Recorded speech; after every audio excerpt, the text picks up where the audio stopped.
Stop, you're scaring me. Scaring you? You're not scared.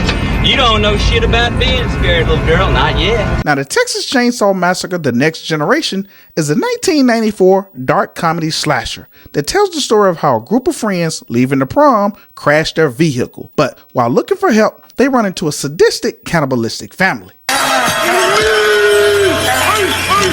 And here are 5 reasons you should watch this movie. Reason number 1, Prom Night.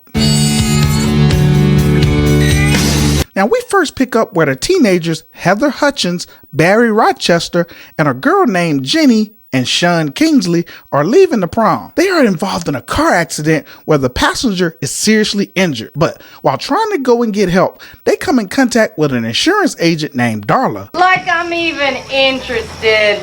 See him in the weekend. So Darla calls her boyfriend, Vilmer, to help the teens out. But the teens go on their way back to the crash site to wait on Vilmer. Unfortunately for them, Vilmer is not the good Samaritan they were hoping for. You want scared?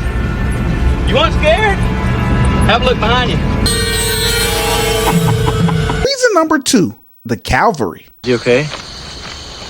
Boy's dead. So Vilmer Slaughter, the boyfriend of Darla, makes his way back to the crash site and declared the injured boy dead. No, he's not. He's just passed out. But when Sean insists that the boy isn't dead, Vilmer then snaps the guy's neck and attempts to go after Sean. He's dead now. So Sean manages to run away for a short period of time. I don't even think about running off down that road. It ain't gonna do you damn bit of good. I can tell you that right now. What are you gonna do? Well, first, I'm gonna kill you. Only to be hit by Vilmer's truck. Vilmer then repeatedly runs over Sean's body back and forth until he is certain that Sean is dead. What did I do? Let's just say you're shit out of luck, son. Reason number 3, the locals. Hold it right there. It's okay. We had a wreck. All we want is a ride. We later see Heather and Barry find a house while trying to search for help. They look around the house, but it appears that no one's home. But while searching for someone, they are attacked by Vilmer's brothers, W.E. and Leather Slaughter. Barry is ultimately bludgeoned to death by Leather, and Heather is chased down and stuffed in a freezer.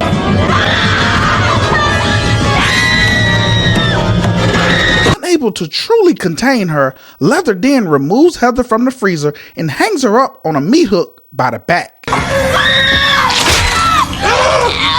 A very gnarly but classic Leatherface move. Reason number 4, the final girl. You sit the fuck down. So the movie picks back up with Jenny, who has been separated from her friends, but she is then picked up by Vilmer in his truck. I need to be walking these roads alone this time of night. Why don't you get in? Let her realize that he is not there to help her. I mean, that sorry son of a bitch didn't have shit for an imagination. How fucking simple can you get? But let's just say Jenny gets the brunt of this torture. I mean, she is chased, beaten, and tortured by Vilmer and his brothers. You think all I want to do is kill you? I don't know. You goddamn right you don't. She even unbeknowingly seek out help from Darla, only to realize that Darla's part of the Slaughter family. What the hell are you waiting for? Tie her up! Let's see. She gets slapped by Vilmer, choked by Vilmer, Just slit your goddamn throat. shot with a cattle prod by W.E., and locked in a trunk and kidnapped by Darla, and eventually chased with a chainsaw by Leather.